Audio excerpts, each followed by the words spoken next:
ኮማንድ ፖስቱ አስቸኳይ ስብሰባ ተቀመጠ። ሰራዊቱ በመገምገም ላይ ነው። ባለስልጣናቱ በቁጥጥር ስር ውሏል።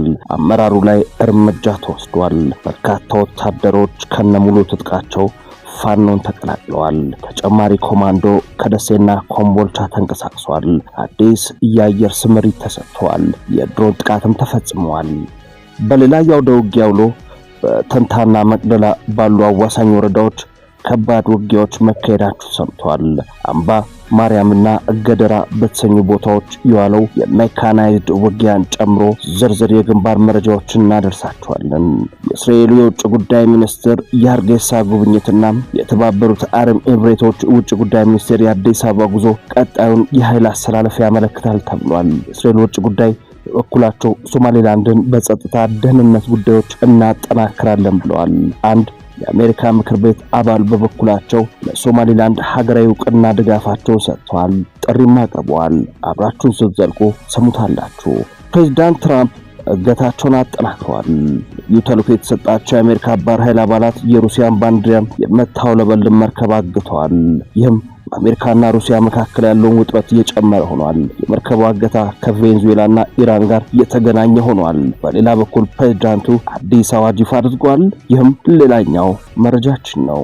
ተመድ በኢትዮጵያ ላይ አዲስ ማሳሰቢያ ሰጥቷል። ማሳሰቢያው በኢትዮጵያ ከፍተኛ የገንዘብ እጥረት መፈጠሩንና ከባድ አደጋ መደቀኑን የሚጠቁም ነው።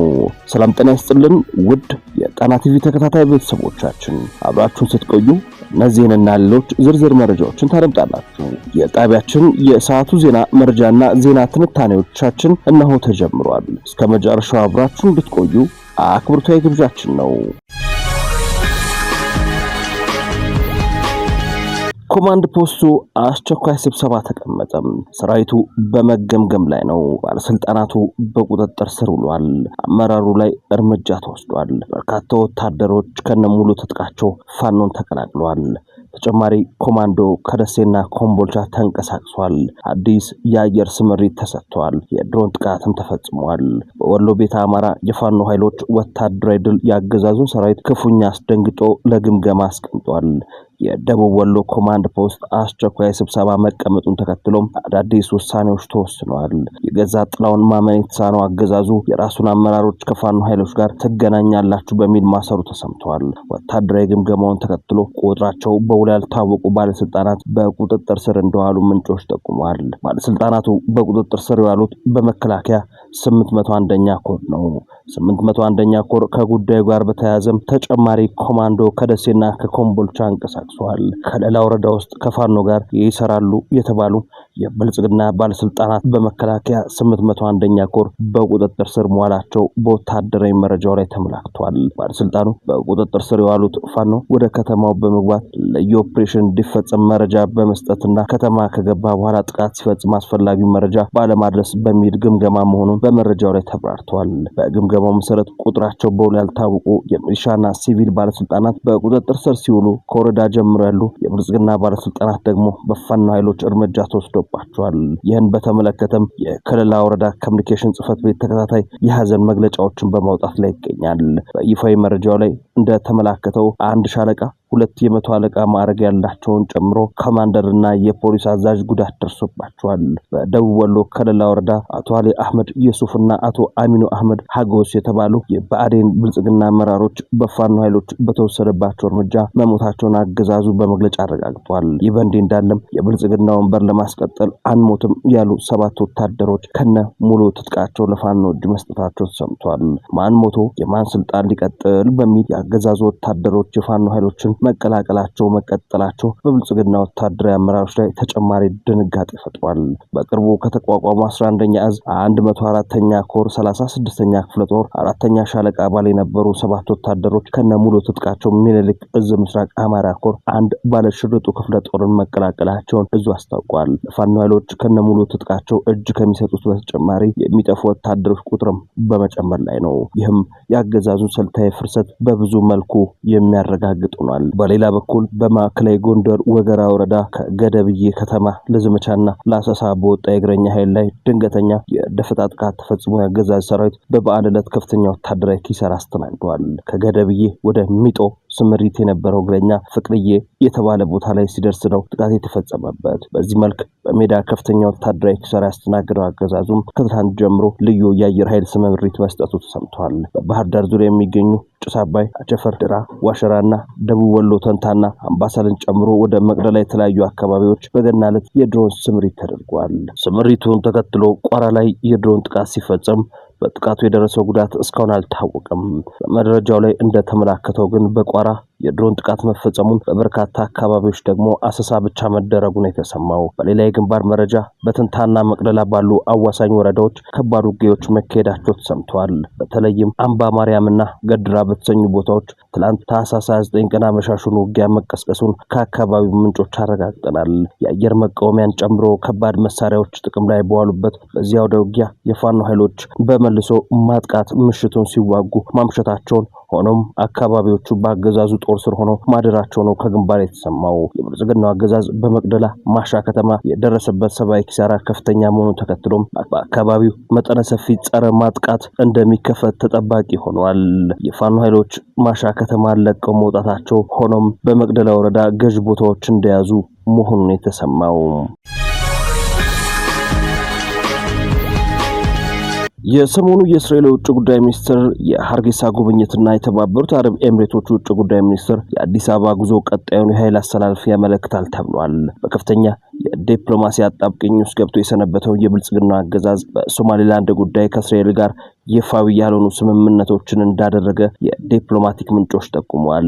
የእስራኤልና የኤሚሬትስ ባለስልጣናት ሰሞኑን በአዲስ አበባ ያደረጉት ስብሰባና ስምምነት ቀጣዩን ቀጠናዊ አስተላለፍ በግልጽ ያሳያልም ተብሏል። የተባበሩት አረብ ኤሚሬቶች የሶማሊላንድን ሀገራዊ እውቅና እቃወማለሁ የምትል ቢሆንም በበርበራ ወደብ የኢኮኖሚና ወታደራዊ መሰረተ ልማት ላይ ከፍተኛ መዋዕለ ንዋይ እያወጣችበት ታክቲካል በሆኑ ጉዳዮችም የአብርሃም ቃል ኪዳን ስምምነት ከፈረመችላት እስራኤል ጋር የተናበቡ ቀጠናዊ ጉዳዮችን በማካሄድ ላይ ስለመሆኑ መረጃዎች ያሳያሉ። ይህ ጉዳይ በቀይ ባህር በተለይም በኤደን ባህረ ሰላጤ የጋራ ወታደራዊ አስተላለፍ እስከ ማዋለድ ሊደርስ እንደሚችል ተሰምቷል።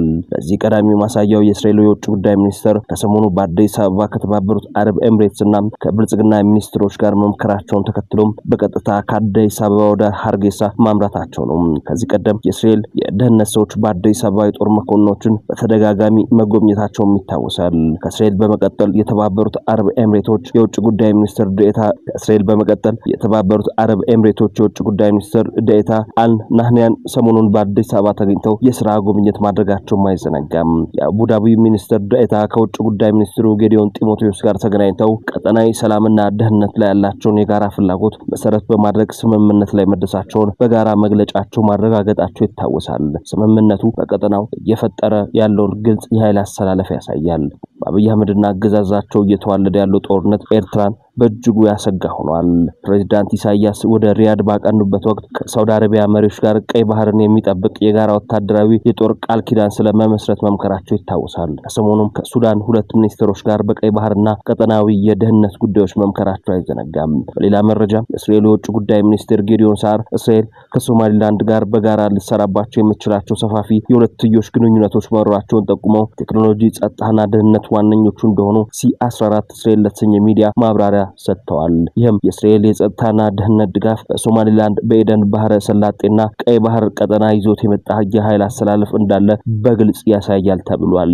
ይህ በእንዲህ እንዳለም የአሜሪካ ኮንግረስ አባል ክሪስ ስሚዝ እስራኤል ለሶማሊላንድ እውቅና መስጠቷን በአዎንታ ተቀብለውታል። ሌሎች ሀገራትም ፈርጇን እንዲከተሉ አሳስበዋል። የአሜሪካ ኮንግረስ አባል ክሪስ ስሚዝ እስራኤል ለሶማሊላንድ ይፋዊ እውቅና መስጠቷን በአዎንታ መቀበላቸውን አስታውቋል። ስሚዝ አሜሪካንን ጨምሮ ሌሎች ሀገራትም ተመሳሳይ እርምጃ እንዲወስዱ ነው ጥሪ ያቀረቡት።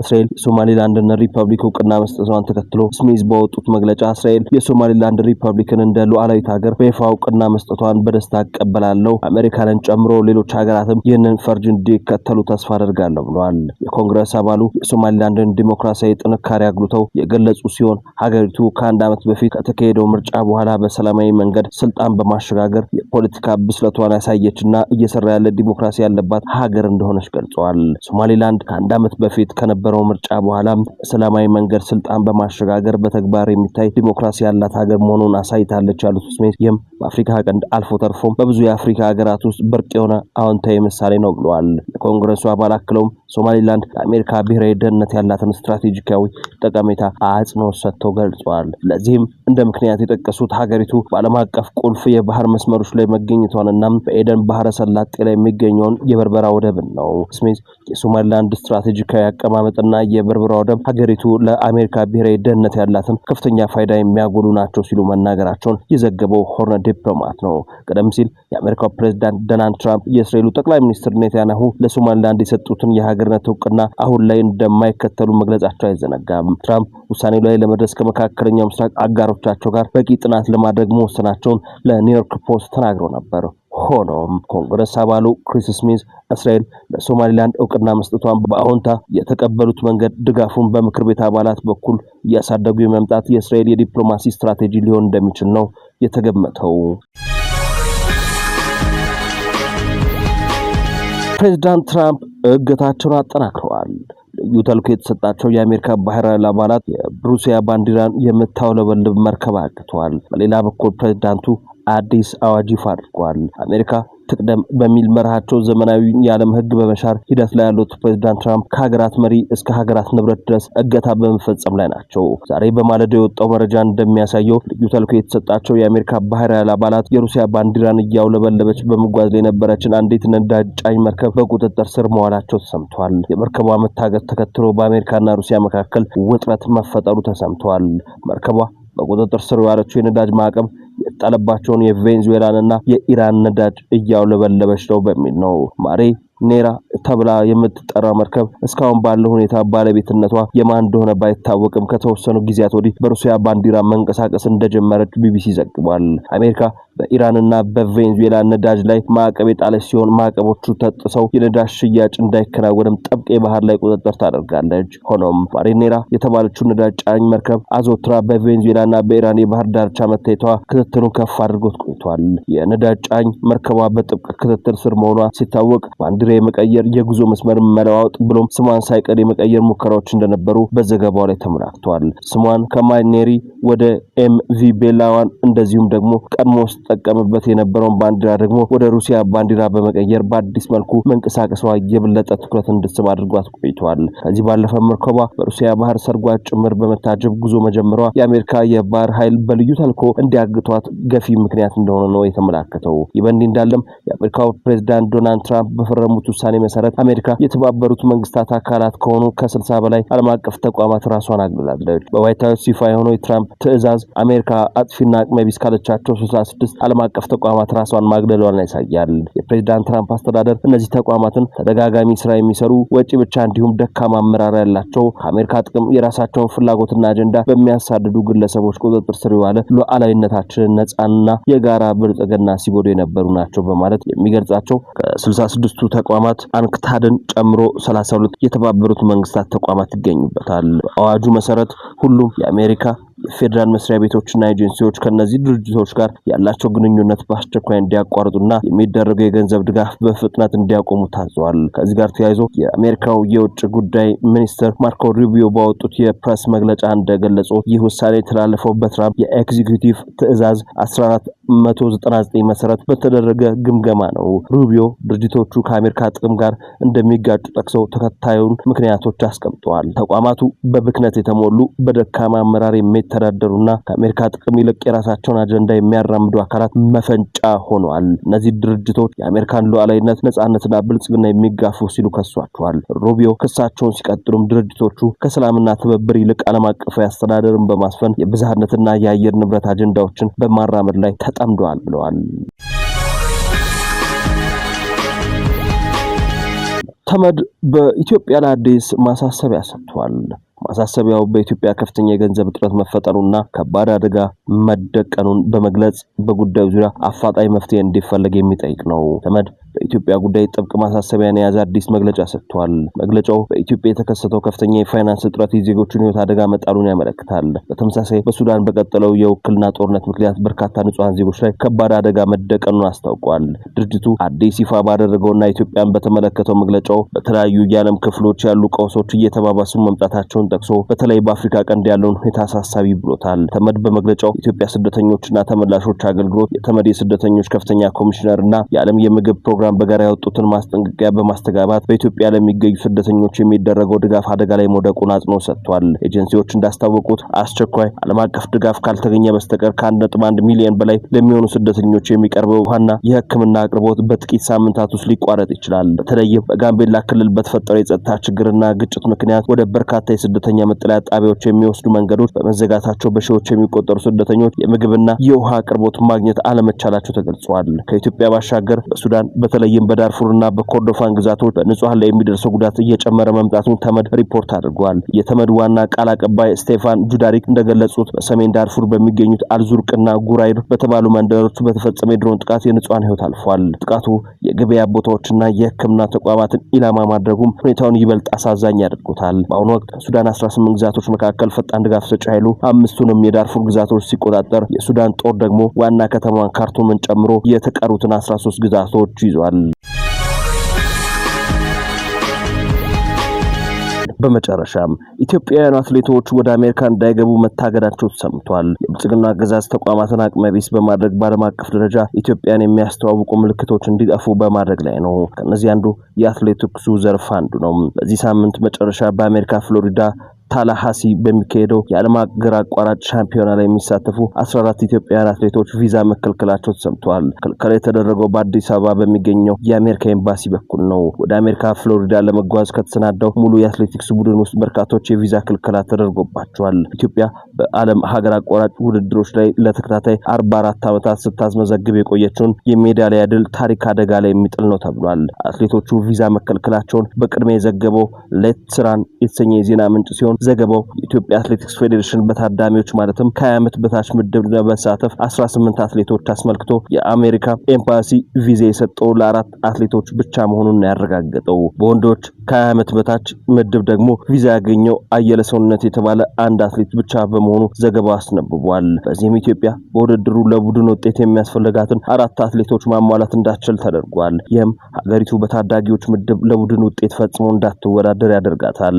ኢትዮጵያ በመሰሉ ውድድሩ ላለፉት 44 ተከታታይ ዓመታት በትንሹ አንድ ሜዳሊያ ስታገኝ የተመለሰችበት ወቅት አልነበረም። ኢትዮጵያ በመሰሉ ውድድሩ ላለፉት 44 ተከታታይ ዓመታት በትንሹ አንድ ሜዳሊያ ሳታገኝ የተመለሰችበት ወቅት አልነበረም። በስፖርቱ የዘመናት የድል ታሪክ ያላት ኢትዮጵያ እንደ አውሮፓ አቆጣጠር ከ1981 አንስቶ 450 ሜዳሊያዎችን የሰበሰበች ሀገር ናት። ከኢትዮጵያ አትሌቶች ቀነኒሳ በቀለ በግል የሜዳሊያ ብዛት ሪከርድ ባለቤት ሲሆን 11 ወርቅ በአንድ የረጅም ርቀት ሩጫ ለተከታታይ 5 ዓመታት በማሸነፍ ይመራል። ኢትዮጵያ በዚህ ውድድር መድረክ በኬንያ አትሌቶች ላይ ከፍተኛ ብልጫ የምታሳይበት ታሪክ የጸና ሆኗል።